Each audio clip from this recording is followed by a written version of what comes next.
भाइयों राम राम, नमो प्रणाम, जय श्री कृष्णा।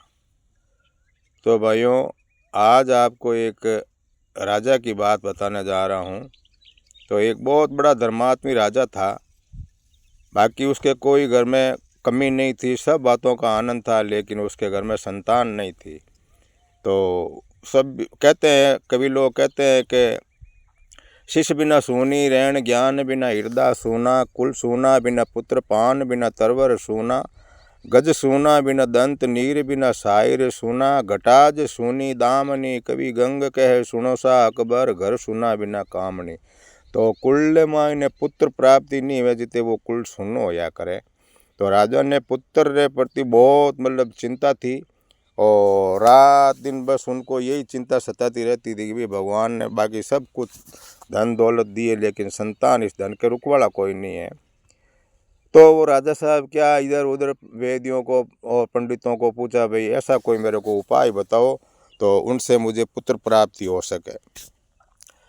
तो वेदियों ने कहा, भाई ऐसी बात है राजा जी, जो भगवान ने लिख दिया लेख, वो लेख तो कोई टालने वाला नहीं है, और किसी के हाथ में वो भगवान के लिखी हुई लकीर ने कोई नहीं टाल सके। और टाल सकता है तो कोई अच्छी भक्ति की हुई कोई संत महात्मा पहुँचे हुए सामर्थ्य, कोई ऐसा सतगुरु संत महात्मा मिल जावे तो वो कर्मों की रेखा को बदल सकता है। तो राजा, आप पूरे दुनिया में आपका लश्कर साथ में ले लिया, जगह जगह घूमता घूमता घूमता इधर उधर पहाड़ों में ढूंढा, तो उनको एक बहुत अच्छा पहुंचा हुआ संत मिला। वो संतों के जाके चरणों में गिर गया और उनको बोला, भाई महात्मा जी, आज हमारे कुटिया, हमारे गांव में आप हमारे राज्य में पधारो, और हमारी जन्मभूमि है उनको भी आप पवित्र करो। तो राजा ने बहुत आग्रह किया, तो महात्मा जी ने मान ली और बोला, भाई आप जाओ और मैं आ जाऊँगा। और वो टाइम दिया, उस हिसाब से राजा ने वहाँ पे बहुत अच्छा टेंट लगा के पंडाल बना दिया कि भाई उनका प्रवचन चलेगा, सत्संग चलेगी और दुनिया को भी ज्ञान मिलेगा। तो राजा साहब ने बहुत अच्छी व्यवस्था कर दी, और बगीचा में रहने के लिए महात्मा जी के बहुत अच्छी व्यवस्था करके उसका रहने का अलग स्थान बना दिया, प्रवचन का पंडाल अलग बना दिया। तो वो टाइम टाइम के हिसाब से महात्मा जी वहाँ पे आए तो आसपास की दुनिया सब इकट्ठी हुई और बहुत ही अच्छा प्रवचन किया। दुनिया को बहुत ही अच्छा भक्ति के अंदर जीव लगा, और सब वहाँ की उस राजा की जितनी प्रजा थी वो सब गुरुमुखी होगी, उसको आप गुरु बना लिए। तो राजा साहब की सेवा देख के महात्मा जी बिल्कुल प्रसन्न हो गया। तो महात्मा जी ने बोला, बोले शिष्य, बोलो तूने बहुत अच्छी सेवा की, और तुम क्या चाहते हो मांगो। तो राजा ने जैसे ही महात्मा जी ने बोला मांगो, राजा ने वो उसके चरणों में गिर के बोला, हे महाराज, आपकी कृपा से सब धन दौलत माया की कोई कमी नहीं है, सब आनंद है, लेकिन एक कमी बहुत बड़ी मेरे को सता रही है, और आपकी कृपा हो जावे तो मुझे संतान प्राप्ति दिलाओ। तो महात्मा जी आपका ध्यान लगा के देखा तो राजा के तो संतान के सुख लिखा हुआ ही नहीं था। तो राजा ने बहुत गिड़गिड़ाया, और महात्मा जी को दया आ गई। भाई राजा को बोला, राजा साहब, आपके कर्मों में संतान सुख लिखा हुआ तो नहीं है, और तुम इतना ही कहते हो कि भाई मेरे को लोग कहते हैं भाई ये आहुतिया है, इसके औलाद नहीं है, लोग मुंह देखना ही नहीं चाहते, तो मैं तुम्हें वचन देता हूँ, और आपके रानी साहब के 9वें महीने आपके कंवर प्राप्ति होगी, लेकिन संतान का सुख तुम्हें ये बात आप ठान लेना। कि बस महात्मा जी आपकी कृपा हो जावे, और सुख हमारे नौकर चाकर मैली सेवा करने के लिए बहुत है, और आप तो बस ये कृपा करो मुझे पुत्र प्राप्ति हो जावे। तो महात्मा जी ने आशीर्वचन वो वचन दे दिए, और बोले, भाई तथास्तु, तुम्हें संतान प्राप्त होगी। वह इतना कह के बोले, भाई राजा साहब, अभी हम तो पहाड़ों में जाएंगे, सेवा करेंगे और भजन करेंगे वहाँ पे, और ज़रूरत हुए तो उन पहाड़ों में मैं रहता हूँ। वो आपका ठिकाना दे दिया, और वहाँ से वो गुरुजी चले गए। अब वो तो क्या है कि टाइम जाते क्या टाइम लगती है, और वो टाइम हुआ और राजा साहब के 9वें महीने रानी साहब के वो गुरु महाराज का वचन था और वो पुत्र प्राप्ति हो गई। तो बालक हुआ तो बहुत ही मतलब खूबसूरत और बहुत ही मतलब हष्ट पुष्ट बालक था। तो राजा बहुत खुशी हुई और बहुत ही मतलब राजा साहब ने खुशियाँ मनाई, पूरे गांव को खाना खिलाया, पूरे संत महात्मा को बुलाया, उनको दान दक्षिणा दी और ब्राह्मणों को दान दक्षिणा दी, बहुत मतलब उत्सव किया। अब राजा साहब के क्या है, उस पुत्र में इतना मोह हो गया बस पूछो मत। राजा साहब खाना खावे, वो 1-2 साल का खाना खावे तो राजा साहब के साथ में बैठ के खाना खाता है, सोता है तो राजा साहब के साथ में सोता है। राजा साहब कहीं इधर उधर यात्रा में जाता है, राजा साहब उनको साथ में लेके जाते हैं। और राजा साहब एक पल भी मतलब अपने पुत्र के बिना नहीं रह सकता, और पुत्र के भी इतना मोह हो गया, वो भी राजा साहब के बगैर नहीं रह सकता। अब दोनों बाप बेटों के इतना प्रेम हो गया, इतना प्रेम हो गया बस पूछो मत। ऐसे करते करते बच्चा हो गया, 10-15 साल का बच्चा हो गया। तो बच्चा क्या बाहर खेल रहा था दोस्तों के अंदर, दोस्तों के साथ में खेल रहे थे, और शाम की टाइम थी और ऐसा समाजोग हुआ तो वहाँ पे दो ये सूरजी के सांड होते हैं, वो आपस में लड़ने लग गए, झगड़ने लग गए। तो ये उस साथ में बच्चे खेल रहे थे, वो तो भागे, इधर राजा का वो कंवर था वो वहीं पे खड़ा, तो उनके दोनों की चपेट में आ गया और वो सांड आपसी में झगड़ रहे थे, उनके बीच में आने से वो राजा के कंवर की वहीं पे मृत्यु हो गई, ख़त्म हो गया। अब ये कई सालों से मतलब राजा साहब को पुत्र प्राप्त हुआ और अब वो बच्चा ख़त्म हो गया तो पूरा गांव में मतलब हाहाकार मच गया। और राजा साहब के पास में ये खबर पहुंची कि भी पुत्र तो काम आ गया, ख़त्म हो गया। तो राजा साहब तो बिल्कुल मूर्छागत आके गिर गए और रानी साहब राजा साहब सब मूर्छित हो गए। और वैद्य हकीम आए और राजा साहब को भाई पानी मानी छिड़क के और खड़ा किया, और संत महात्मा कई ब्राह्मण लोग आए, उनको सात्मावना दी कि भाई ये तो आपके साथ में तो हुआ नहीं, ये तो सबके साथ में होता है, और आपके यहाँ है भाई कई सालों से पुत्र प्राप्त हुआ, पुत्र मोह है ना, आपके तो मतलब बहुत ही लाडेसर कंवर था। तो अब राजा साहब जो दुनिया करती है वो तो करना पड़ता है, जो किसी अमर तो कोई हुआ नहीं है, और जो गया है उसकी माटी को तो दाह संस्कार करना ही पड़ेगा। राजा साहब तो बस वरना ही मेरे पुत्र को मेरे से दूर ले जाने ही नहीं दूंगा। तो ऐसे काफ़ी टाइम हट गया तो लोगों ने बोला भाई ये तो मतलब राजा तो मानने वाला है नहीं, अब राजा है तो है, और जो दुनिया का जो राह डंडा है वो तो अपन को करना पड़ेगा, रीति रिवाज करना पड़ेगा, इसको माटी तो देनी ही पड़ेगी। तो राजा साहब को उसके खास मतलब घनिष्ठ राजा साहब के मित्र थे, उनको पकड़ा और उस कंवर को ले जाके उसका दाह संस्कार करके आ गए। अब दाह संस्कार करके आ गए तो राजा साहब तो बिल्कुल व्याकुल हो गया, अपने कपड़े फाड़ने लगे, पागलों की टाइप हो गया। और ऐसे करते करते 1 दिन हुआ, 2 दिन हुआ, 3 दिन हुआ, 4-5 दिन हुआ, अब हो गए 8-10 दिन हो गए। तो राजा साहब की तो बुरी हालत हो गई, खाना पीना ही छोड़ दिया। अब रानी बहुत समझदार थी, वो राजा साहब को समझे, और राजा साहब अपन को भाई संतान दी है, अपनो मैणो भागो, और अब इतनी मतलब गम करने की कोई मतलब बात नहीं है। मैं माता हूँ, मुझे भी है चिंता, लेकिन अब दुनिया मरे के पीछे तो कोई मर नहीं सकता, और जो भगवान ने की है वो खरी है। और महात्मा जी ने मतलब ये बोला भी था भाई पुत्र प्राप्त तो तुम्हें हो जाएगा, लेकिन संतान का सुख तुम्हें नहीं मिलेगा। तो वो तो पहली बात बताई थी कि पुत्र प्राप्ति अपन था ही नहीं, तो महात्मा जी ने कर्मों की रेखा मतलब कैसे बदल के वो अपन को संतान दी है। और राजा साहब इतनी आप चिंता मत करो। राजा साहब किसी की बात भी नहीं मानता, और बस मेरा पुत्र आय, मेरा पुत्र आय, मेरा कंवर आय, मेरा कंवर। ऐसे करते करते काफ़ी टाइम हो गया, 15-20 दिन हो गए, तो राजा का शरीर तो कट के बिल्कुल हो गया, ऐसा खाना भी खाता नहीं है।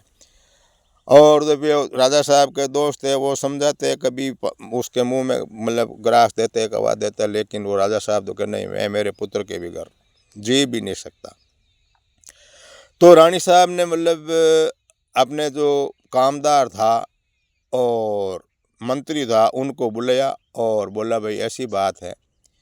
अब राजा साहब ऐसे तो ये बात मानने वाले हैं नहीं, और जो गुरुजी ने राजा साहब को ये पुत्र रत्न की प्राप्ति दी है, वो प्रवचन, वो आशीर्वाद दिया है, अब तो लेफ्ट चारा वो ही बचा है भाई, वो ही राजा साहब को सेटल कर सकता है, बाकी तो कोई नहीं कर सकता। तो राजा साहब को समझाओ तो वो ही समझा सकता है, और कहीं पे भी है तो महाराज जी को उनको आप लेके आओ और उनको बोलो भाई आपने जो कई सालों पहले 15 साल पहले आपने आए थे और वहाँ पे आपने पुत्र का एक आशीर्वाद दिया, वो पुत्र भगवान को प्यारा हो गया और राजा साहब बिल्कुल व्याकुल हो गया है और मरने की कगार पे आ गया है, खाना खाते नहीं है और बुरा हाल है, पागलों की तरह कर रहे हैं। तो वो मंत्री जी ने वहाँ से आदमी भेजा, वो कागज लिख के दिया और भाई तुम जाओ वहाँ पहाड़ों के अंदर गुरुजी है, उनको ये संदेश दो। अब वहाँ से वो कामदार है घोड़ा लेके गया है, ढूंढते ढूंढते कई दिनों से वहाँ पहुँचा, और वहाँ पहुँचा तो वो गुरुजी वहाँ पे उनको मिल गए, और वो कामदारों ने जाके और गुरुजी के चरणों में वो लेटर रखा। गुरुजी उनको देखा और बोला भाई कहाँ से आए हो, तो वो पूरा का पूरा हाल है वो पूरा बताया, गुरुदेव ये बात है और आपको चलना पड़ेगा और हमारा जो राज्य है वो पूरा सुनना हो जाएगा। और राजा इतना धर्मात्मी था, बहुत ही ज्ञानी था, लेकिन पुत्र मोह में बहुत पागल हो गया और मरने की कगार पे आ गया, और आप चल के उनको समझाओ। और ये रानी साहब ने अपने हाथों से लेटर लिखा है। वो गुरुदेव ने देखा है लेटर, उसमें पढ़ा तो पूरा विवरण दिया हुआ, और गुरुदेव बोला भाई वो तो मोह जाल में फंस गया, अब उसको समझाना तो पड़ेगा, तो चलो तुम चलो हम आ रहे हैं। वो कामदार जाके वापस रानी साहब को बोला भाई महात्मा जी आश्वासन दिया है कि हम आ रहे हैं 5 दिन से 10 दिन से। वहाँ वो टाइम दिया, उस हिसाब से बाग के अंदर महात्मा जी रहने के लिए मतलब जगह बनाई, और महात्मा जी आए तो गाजा बाजा से महात्मा जी को बंधा के वहाँ लेके आए गढ़ में, और राजा को देखा तो राजा तो क्या महात्मा जी को प्रणाम करे, हाय पुत्र हाय पुत्र हाय पुत्र हाय पुत्र करे। अब ऐसे करते करते अब महात्मा जी ने देखा भाई ये तो बहुत मतलब मोह में पागल हो गया और समझाना तो बहुत ही मुश्किल है, लेकिन समझाना तो पड़ेगा। अब वो राजा साहब का थोड़ा मतलब ध्यान मतलब सही हुआ, और महात्मा जी के पास में गया और वहाँ के जाके चरणों की मतलब प्रणाम किया तो थोड़ा उसको शांति मिली, और वो राजा साहब के चरणों में जाके गिर के फूट फूट के रोने लग गया। अब वो ज़ोर ज़ोर से रोने लगा, और महात्मा जी ने उसको आश्वासन दिया बेटा खड़े हो, राजा साहब आप बहुत बुद्धिजीवी हो और आप भी ऐसे करोगे तो प्रजा को क्या समझाओगे, कहें आप भी ऐसे करोगे तो प्रजा को आप क्या समझाओगे। राजा साहब बोला गुरुदेव मुझे कोई अच्छा नहीं लगता, चाहे प्रजा हो चाहे देश हो कोई राज्य हो, मुझे कुछ भी लेना देना नहीं, तो मुझे मेरा पुत्र चाहिए, और आपने ही मेरे को पुत्र दिया और पुत्र भगवान वापस ले लिया, तो आप कैसे भी करके मेरा पुत्र मुझे वापस चाहिए। ओ महात्मा जी बोला रे बेटा हाँ चलो पुत्र तो प्राप्त तुम्हें हो गया, लेकिन पुत्र खत्म हो गया वो, और उसको मतलब मिट्टी भी दे दी, दाह संस्कार कर दिया भगवान के, उसको भगवान ने उसको कहीं पे दूसरी जगह जन्म दे सकते हैं, लेकिन वो जीव वापस यहाँ पे मतलब वो उस देह के अंदर मतलब वापस नहीं आ सकता। क्या चाहे कुछ भी हो, आप चाहे कुछ भी करो, लेकिन मेरा पुत्र मुझे चाहिए। तो गुरुदेव बोला कि बस यही बात है क्या भाई मैं ये काम कर तो नहीं सकता, लेकिन तेरे लिए करूँगा, तेरा वो पुत्र है वो का वो पुत्र तुम्हें मैं वापस ला के दूँगा, लेकिन मैं अकेला नहीं ला सकता, तू मेरे साथ में चलेगा, तब क्या आप जहाँ कहोगे वहाँ पे भी मैं चलूँगा, है कि आप जहाँ कहोगे वहाँ पे मैं चलने के लिए तैयार हूँ गुरुदेव, लेकिन पुत्र मेरा वो का वो मुझे मिलना चाहिए। 1 महीना हो गया है मैं बस पागलों की तरह मतलब घूम रहा हूँ और पुत्र बगैर मैं जी नहीं सकता। तो महात्मा जी बोला बस बेटा यही बात है, और तेरा जो पुत्र खत्म हुआ वो का वो पुत्र मैं तुम्हें ला के दे दूंगा, लेकिन एक शर्त तुम्हें माननी पड़ेगी। कह गुरुदेव आप एक नहीं जो हजारों शर्त बोलोगे वो शर्त मैं मानने के लिए तैयार हूँ, लेकिन पुत्र मुझे मेरा मिलना चाहिए। क्या हाँ ये बात पक्की, तेरा पुत्र है वो पुत्र तुम्हें मिल जाएगा। तो गुरुदेव चलो, तो कह चलो नहीं मेरी बात सुनो पहले। के क्या के तेरे पुत्र है उसके पास मैं तुझे ले जाऊंगा और तेरा पुत्र बता दूंगा ये तेरा पुत्र रहा, तू खुद पहचान लेगा ये मेरा पुत्र रहा। और तू तेरे पुत्र को पहचानेगा, लेकिन तेरा पुत्र तुम्हारे को भी पहचानेगा और वो कहेगा भाई मेरे पिताजी आ गया, मैं तुम्हारे साथ में पिताजी चलने के लिए तैयार हूँ, तो ही जो तेरे पुत्र को लाएंगे। और अगर वो पुत्र तुझे पहचानने से मना कर दिया तो फिर तुम्हारे पुत्र मैं दिखा सकता हूँ तेरा पुत्र ये रहा, लेकिन वो तुम्हें पहचानने से मना कर दिया, तेरे साथ में राजी मन से आने से मना कर दिया, तो तुम पुत्र को नहीं लाओगे। कह राजा साहब ये महाराज जी ये बात मेरे को मंजूर है।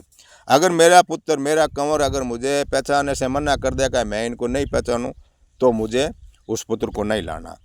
लेकिन पहचाने क्या, वो तो रोटी में से एक कवा आधा मेरे मुंह से निकाल के वो खाता था और मेरे साथ में सोता था, मेरे साथ में बैठता था। एक मतलब कवा मैं लेता, एक उनको मतलब एक गिलास मैं लेता, एक उनको खिलाता।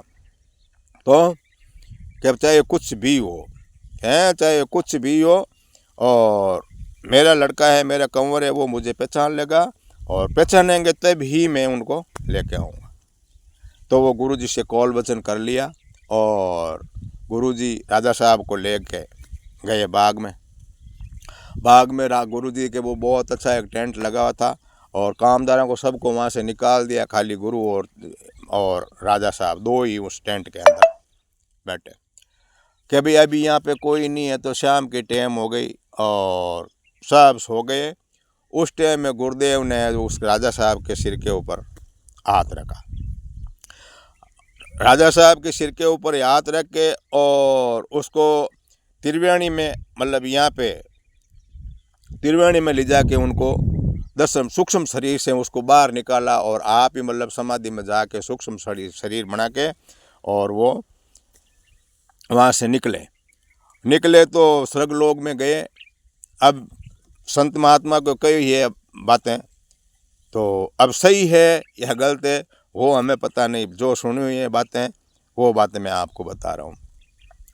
तो वहाँ पे स्वर्गलोक में गए तो वहाँ पे 10-15 बच्चे वहाँ पे खेलते हैं। तो वहाँ पे बाग बगीचा फूल फुलवारी बहुत बड़े बड़े संत महात्मा का मतलब वहाँ पे हरजस हो रहा है और बहुत बड़े सोने के महल है वहाँ पे, और वहाँ का मतलब नज़ारा देख कर खुशबू ही खुशबू, राजा साहब खुद व्याकुल हो गया। हाँ है तो बस ये एरिया यहाँ पे है। अब वहाँ पे जाते जाते देखे तो शाम की टाइम में बच्चे हैं वहाँ पे खेल रहे हैं और 10-15 बच्चे खेल रहे हैं, तो उस बच्चों के साथ में राजा का कंवर भी शामिल।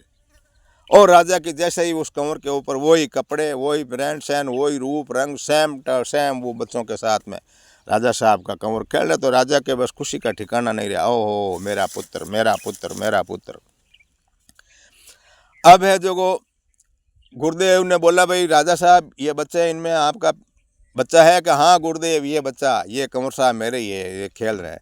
कह तो आवाज़ लगाओ इनको, है कि इनको आवाज़ लगाओ और बुलाओ आपके पास, लेकिन ज़बरदस्ती नहीं करना, वो आवे तभी आप इसको लेके आ जाए, कि नहीं ज़बरदस्ती नहीं को वो देखते पान मेरे पास में भाग के आ जाएगा।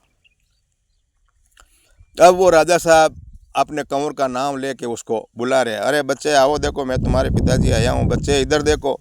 तो बच्चा तो बस सुना ही नहीं देता उनको, तो वो तो बस अपने बच्चों के अंदर दोस्तों के साथ में खेल रहा है। अब राजा साहब कभी इधर जाते हैं वो मुंह उधर करता है, तो कभी उसके उधर जाते हैं, उधर वो मुंह करता है तो उधर जाते हैं, उस वो कुंडिया के पीछे पीछे पीछे राजा जिधर जाता है कभी बच्चा इधर आ जाता है कभी इधर आ जाता, लेकिन राजा साहब के सामने ही नहीं देखता। अब राजा साहब बोला, गुरुदेव ये तो मतलब अपने बच्चों के साथ में खेल में मगन है, और आप बोलो मेरे को कि भाई इसके पास में नहीं जाना, तो आप इनको पकड़ के एक बार मेरे पास में लेके आ जाओ। और फिर ये मुझे काफ़ी टाइम हो गई और ये भी मतलब भूल गया होगा, लेकिन मेरे पास में आएगा तब मुझे पहचान जाएगा। तो वो गुरुदेव गया, बोला कौन सा है कि ये वाला, उसका हाथ पकड़ के वो बच्चे खेल रहे हैं उन गिरोह से अलग करके, और गुरु जी वो राजा साहब के सामने ला के खड़ा किया। तो बच्चा है राजा साहब के सामने, अबे गुरु जी तो उसको बाहों में भरने के लिए उसका जी मचलता है, लेकिन बच्चा पीछे हट जाता है। वो उसको बाहों में भरने के लिए मतलब बच्चे को मतलब चूमने के लिए वो आगे बढ़ता है, जैसे बच्चा पीछे हट जाता है। और राजा साहब बोला, अरे कंवर साहब, अरे बच्चा आप ऐसे कैसे कर रहे हो, मेरे बिगड़ तो तू एक पल भी नहीं रह सकता था, और तुम्हारे जाने के बाद में देख मैं तो एक फकीर पागलों की तरह हो गया, कैसा मेरा रूप रंग था और मेरी हालत क्या हो गई तुम्हारे विरह में। बच्चे ने बोला कि आप थोड़ा मेरे से दूर रहो, आप नरकवासी आत्मा हो, मृत्यु लोक की आत्मा हो, मेरे पास मत आओ, और मैं आपको जानता नहीं हूँ। और राजा साहब को बहुत बड़ा झटका लगा, क्या बात करते हो बच्चे, क्या बात करते हो, आप जानते नहीं हो क्या? हाँ मैं आपको जानता नहीं हूँ, आप कौन हो, क्यों मेरे को पकड़ रहे हो बार बार, मैं बच्चों के साथ में खेल रहा हूँ और इतनी आप जल्दबाजी क्यों कर रहे हो। राजा साहब नॉर्मल हुए और बोले ये क्या बात। अब राजा साहब बोले, रे बेटा अब देख याद कर तू, और तुम्हारे दोस्त वहाँ पे खेल रहे थे, दो मतलब वो सांड आपसी में मतलब नंदी वो आपसी में भिड़ गए, और लड़ाई के अंदर उसके बीच में तुम आ गया, वहाँ पे तुम ख़त्म हो गया, और उसके बाद मैं तो बिल्कुल व्याकुल हो गया तुम्हारे मोह में, और तुम बोल रहे मैं तुम्हें जानता ही नहीं हूँ। भाई मैं नहीं जानता हूँ। तो राजा साहब ने बोला, अरे बेटा मैं तेरा बाप हूँ, कहें कि मैं तेरा पिताजी हूँ, तेरा बाप। तो बच्चे ने बोला, बाप तो होंगे, मैं ये नहीं कहूँगा, भाई आया हो तो आपको कुछ रिश्ता होगा, लेकिन मुझे तो याद नहीं है आप मेरे कौन से जन्म के बाप हो। मैं तो अब यहाँ पे खेलता हूँ, और भगवान ने जैसे ही मेरे को जन्म देगा तो वहाँ पे मेरे तो बाप होंगे, बिगर बाप तो मैं पैदा होऊंगा नहीं, और जहाँ जाता हूँ तब वहाँ बाप होता है और वापस आ जाता हूँ, लेकिन कौन से जन्म में तो असंख्य, कोई मुझे याद ही नहीं है मैं कितनी बार जन्म लिया हूँ, कितनी बार वापस आया हूँ। मुझे याद नहीं आप कौन से जन्म के बाप हो और क्या आपके मोह था, मुझे तो बिल्कुल पीछे की कोई स्टोरी मालूम है नहीं, और न मैं आपको जानता हूँ। और राजा साहब को तो पूरा का पूरा शरीर नॉर्मल हो गया। तू जानते ही नहीं है कि कैसे जानूं, असंख्य बार जन्म लिया है, कई कई जिस टाइम में जन्म हुआ है उस टाइम में मेरे बाप था, लेकिन आप कौन से जन्म के बाप हो मुझे तो कुछ पता नहीं है, नहीं मैं जानता हूँ, नहीं आपके साथ मैं चलने वाला हूँ। जो पल मेरी थोड़ी बहुत भक्ति है उसका मैं आनंद स्वर्गलोक का ले रहा हूँ, और भगवान ने वापस न जाने कहाँ पे मुझे जन्म दे देगा, मैं नहीं जानता। अब वो गुरुदेव बोला, राजा साहब इतना पागल हो रहे थे, महीना हो गया, 1-1.5 महीने खाना खाया नहीं, बात नहीं, और आप तो बोल रहे तो मैं तो मेरे लड़का तो मुझे पहचान लेगा। वो है गुरुदेव ने, वो राजा साहब क्या गुरुदेव के चरणों में गिर गया है।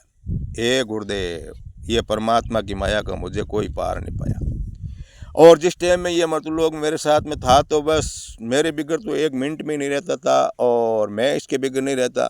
ये तो खाली एक मोआ जाल है कि ये तो खाली एक माया में फंसाया हुआ मोआ जाल है, और कुछ भी नहीं है, सपने वाली माया है। मैं इसको जानता हूँ, मैं तो शायद खड़ा हूँ तब इसको जानता हूँ, लेकिन मेरा शरीर अगर ख़त्म होगा तो मैं इनको भूल जाऊँगा। तो गुरुदेव ने बोला, बेटा ये तो बस आना जाना रास्ता बनाया हुआ है, न कोई बाप है, न कोई बेटा है, न कोई माँ है, न कोई भाई है, और है जो वो सब इस जन्म में ही है, इसी जीवन में है, उसके बाद में कुछ भी नहीं है। और ये थोड़ा मतलब सपना बड़ा है भाई, ये जो अभी चल रहा है ये थोड़ा सपना बड़ा है, और रात में अपन को सपना आता है वो सपना छोटा है। उस टाइम में भी ऐसा कैसा मोह होता है, उस टाइम में बच्चे होते हैं, औरतें होती है, खाते हैं चीज़, खाते हैं मीठी लगती है, पानी पीते हैं, तिरस लगती है तो पानी भी पीते हैं। और जब कोई हंसी खुशी का माहौल होता है सपना में तो अपन को हंसी भी आती है, खुशी भी होती है, और कभी कभी ऐसा माहौल हो जाता है जहाँ मार पड़ती है, वहाँ पर अपन को दर्द भी होता है, अपन रोते भी हैं, तो वो भी एक सपना है और ये भी एक सपना है। ये थोड़ा सपना बड़ा है और वो सपना थोड़ा छोटा है। तो राजा साहब इतना मोह के अंदर मत फंसो कहें इतना मोह के अंदर मत फंसो, कुछ भी नहीं है। तो राजा साहब को बिल्कुल ज्ञान हो गया। वह ज्ञान हुआ तो गुरुदेव ने क्या किया, आप वो सूक्ष्म शरीर से वापस समाधि से बाहर आए और राजा साहब के सिर के ऊपर से हाथ लिया तो वो भी वापस आ गए। अब आया तो राजा साहब के उस टाइम में चेहरे के ऊपर बिल्कुल कोई गिला शिकवा नहीं और जो नॉर्मल हो गए। और गुरुजी के चरणों में, ये गुरुदेव मुझे इस भ्रम से निकाल दिया है कि इस भ्रम से निकाल दिया। मैं फंसा हुआ था, मोह में फंसा हुआ था और ये बिल्कुल भ्रम है, कुछ भी नहीं है इस संसार के अंदर। हाँ, आए अच्छे कर्म करो, पुण्य का कार्य करो, आप अपने स्वार्थ के लिए किसी जीव को मत सताओ, अपने स्वार्थ के लिए किसी का हक मत खाओ, और अपने औलाद के मतलब स्वार्थ के लिए कि भाई मेरी औलाद के लिए धन कर दूं, तो भाई का धन हक मत खाओ। जो जिसको भगवान ने बनाया है उस हिसाब से चलो, जो भगवान की विधि विधान है उसको मतलब आप टाड़ो मत। जो करना है तो अच्छा करो लेकिन बुरा मत करो, और परमात्मा का भजन करो। असली पूंजी है परमात्मा का भजन। जो ईश्वर का नाम, परमात्मा का नाम जिसने ले लिया, बस वो तिर गया। तो भाइयों, आप सभी से निवेदन है, अगर आपको ये बात अच्छी लगी है, कहानी अच्छी लगी है, तो इस वीडियो को शेयर कर दो, लाइक कर दो, फॉलो कर दो। तो इसमें कोई पैसा लगता नहीं, कोई टक्का लगता नहीं, और कोई भी भाई का मतलब आपके खाली वो फ़ोन के ये उंगली अपन पूरे दिन भर ऐसा चलाते रहते हैं। अगर किसी के भले के लिए अगर 2 बार उंगली आपने ऐसे दबा दी तो किसी के मतलब वो काम आएगी, किसी का भला होगा। ये मेरे लिए नहीं कह रहा हूँ, किसी के भी लिए। अभी ये कलयुग के अंदर बहुत ही बड़ा एक अच्छा सोशल मीडिया का मतलब सिस्टम अच्छा लिखता है, तो अपने पास में से कोई पैसा जाता नहीं है, कोई टक्का जाता नहीं है, और इनसे भी अपन पुण्य कर सकते हैं। तो गरीब गुरबे फ़ोन के ऊपर मतलब बहुत ऐसे आते हैं, तो आपके मतलब ये सबका अपने ये अपने फॉलो करने से, लाइक करने से, शेयर करने से लोगों को मतलब बहुत फ़ायदा होता है। और गलत जो वीडियो आता है भगवान के नाम पे, मतलब ईश्वर का नाम लेके आप ऐसे करो तुम्हारे ऐसे हो जाए, उनके ऊपर आप होला मत करो। और जो मतलब नग्नता का वीडियो आता है, जो मतलब संस्कृति अपनी जो भारत की जो संस्कृति, इसके विपरीत गलत दिशा में ले जाने के लिए मतलब जो वीडियो आता है उसके ऊपर आप लाइक मत करो, उनको आप मतलब देखो भी मत। जो गंदे वीडियो है उसको आप देखो भी मत। और जो सत्संग का है, भजनों का है, प्रवचनों का है, ऐसा वीडियो आता है उसको आप थोड़ी टाइम काट के सुनो, और किसी भाई का हो सके तो आप भला करो। राम राम सा।